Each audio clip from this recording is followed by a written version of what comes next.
ყველაზე დიდი და მძიმე სტრესი არის, როდესაც შენს ნამდვილ პოზიციას, ნამდვილ სათქმელს, რაც უნდა თქვა და ვაი რო არ ამბობ და მერე ნანობ რო არ ამბობ. ანატომიურად, ჰისტოლოგიურად, ციტოლოგიურად, ანუ მორფოლოგიურად გცვლის. ნებისმიერი დაავადება, რა თქმა უნდა, არის გენეტიკური ფაქტორები, რა თქმა უნდა, არის მუტაცია, ეს შეიძლება იყოს მემკვიდრული განწყობაც, ეს შეიძლება იყოს რადიაციაც და შემდეგ. და აი ეს სტრესი ხო ვთქვით, რომ სტრეს ჰორმონები გენოტროპულია და გენებს ცვლიან. ხანგრძლივი სტრესი იწვევს კიბოს. ხანგრძლივი სტრესი იწვევს პარკინსონიზმს. ხანგრძლივი სტრესი იწვევს მთელ რიგ ფსიქიკურ პათოლოგიებს. და რა თქმა უნდა იცვლება. აი დაწყებული პირველი ეს არის წონის ცვლილება. ან ძალიან გასუქება, ან ძალიან გახდო.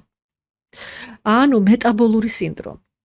პირველი, რასაც ვამბობთ, რომ უნდა შეისწავლო ყოველ 6 თვეში ერთხელ, ეს არის ფარისებრი ჯირკვალი.